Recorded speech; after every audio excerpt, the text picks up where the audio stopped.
Una lingua lle esto, que lle un muérgano sin hueso, blandio, que sirve para muchas cosas. Entonces, por ejemplo, para comer caramelos, cosas de estos dulces. Entonces a mí préstame mucho. Eso lle una lingua. Otra cosa que también puede ser una lingua, lle una cosa que entra por aquí, que non tiene trasto, non sabe nada, pero que presta mucho usar. Entonces hay muchos tipos de lingües, hay lingües que sirven para... Bueno, en realidad las lingües sirven todos para lo mismo, que lle para falar y para usarles. Lo que pasa es que hay un placer distinto usando unas lingües u otras. Hay lingües que son como más del corazón, lingües de estas que sientes en casa, como puede ser, por ejemplo, para muchos asturianos el propio asturiano. Hay otras lingües que son más útiles pues, para hacer negocios, como puede ser el castellano o el inglés. Hay lingües que uno va a aprender en la vida, como puede ser el chino. Hay lingües que son muy exóticas, que son guapas para escribir, como puede ser el árabe. Todas las lingües son guapas, no les hay ni mejores ni peores. Y aunque mucha gente piensa que aprender una lingua ocupa lugar en el cerebro, no es verdad. Las lingües sirven, como digo, no solo para falar, para usarles, sino sirven también para gozarles. Porque cuantas más lingües sabes, más guapo es la manera de relacionarte con las personas, de conocer culturas.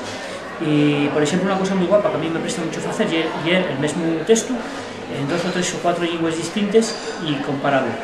Y además yo, sabiendo lingües, pues conocí personas por toda Europa y en muchas partes del mundo y relacionándome con las personas con cada una en una lengua distinta y eso es para mí un placer indescriptible.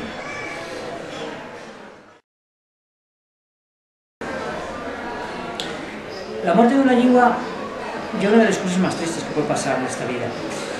Y es muy duro cuando muere una persona, cuando muere, bueno, sí, son todas las personas, pero las lenguas son como las personas, o sea, tienen una vida, crecen, después siguen, no tienen fíos, o sí, depende, porque según se mire, pueden tener fíos, pero sobre todo porque la muerte de una lengua significa la muerte de una manera de ver el mundo, de comprender cómo es la realidad. Las lenguas son como las gafas, permiten ver el mundo pues, con tonalidades distintas, entonces no es lo mismo ver el mundo con un tipo de lengua o con el otro. Por eso, cuantos menos lenguas hay, menos variedad hay en el mundo, en la realidad. Y por eso creo que una de las peores cosas que puede pasar es que desanice una lengua.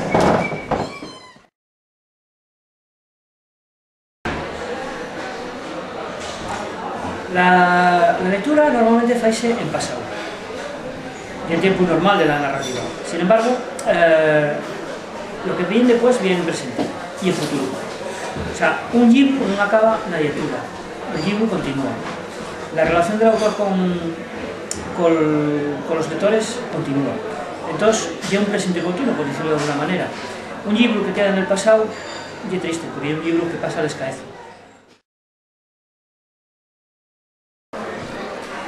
Yo creo que sí, y además, siguiéndola desde los últimos 20 años, hay épocas y épocas. Hay una época en que llegó sobre todo la literatura juvenil, las novelas, que yo diría que fue la década de los 90.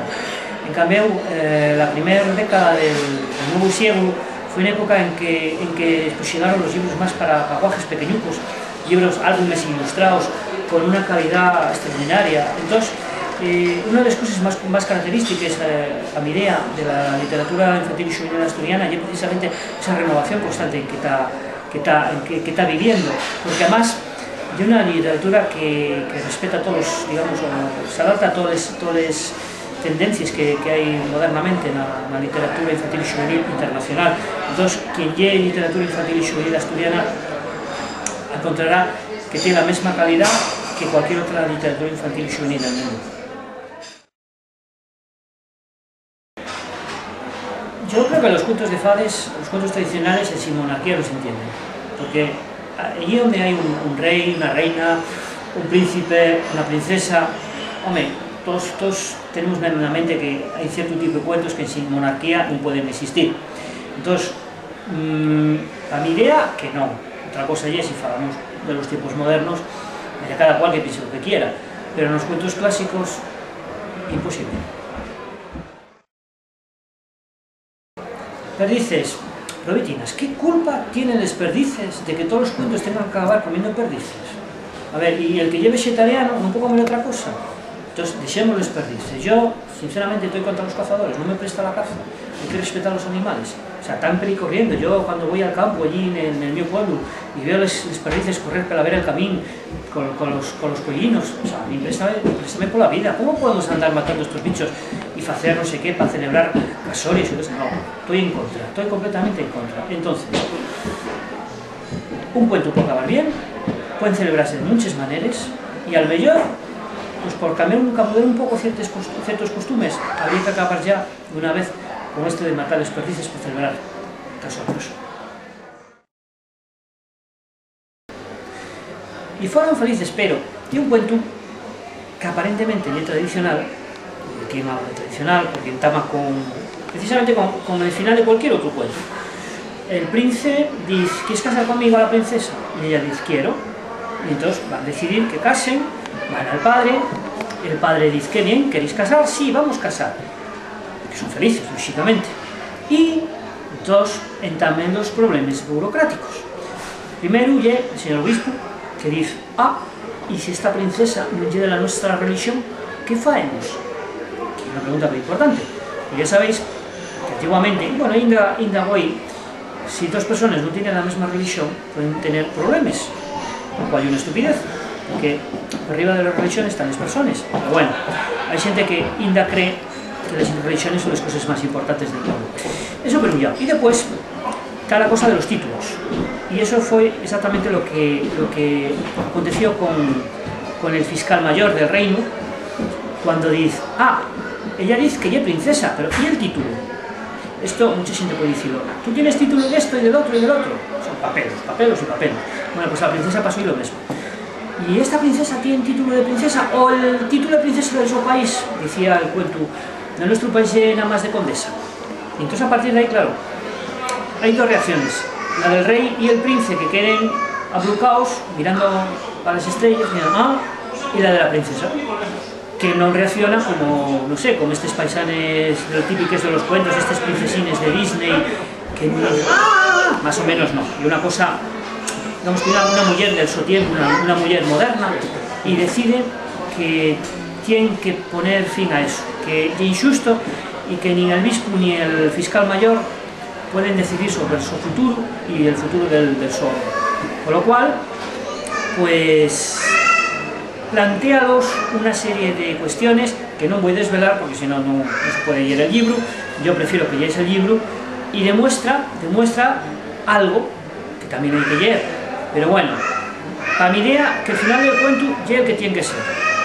Y si después son felices o no, eso ya tiene que decidir cada uno. Y bueno, pues por contar un poco cuál es la historia de este libro, pues fue precisamente, la idea arrancó del título. El título, como yo un título normal, y fueron felices y comieron perdices, como ya dije antes, a mí les perdices que me les dejen, correr pel campo. ¿Qué pasa después?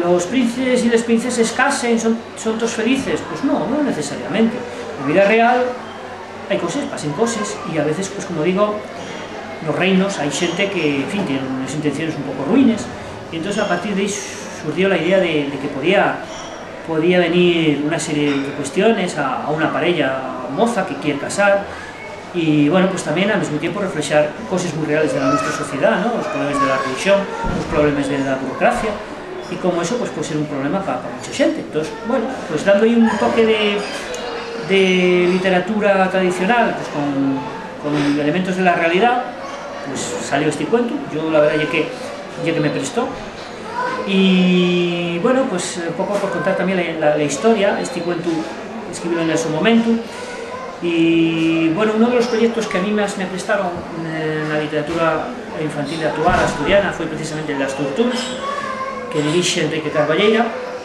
y dije, pues, vamos a probar a ver qué tal. Entonces mandé el cuento a Enrique dándome unas ilustraciones guapísimas, como todas las que fan, y bueno, yo creo que él pilló inmediatamente la idea que yo quería transmitir con el cuento, y hizo una simbiosis, a mi ver, magnífica, esa simbiosis entre imagen y texto, que es lo que está pidiendo normalmente este tipo de libros. Y bueno, ahí está el resultado. Y yo nada más animar a la gente que lo merque y que lo viera, y que no lo pirateen.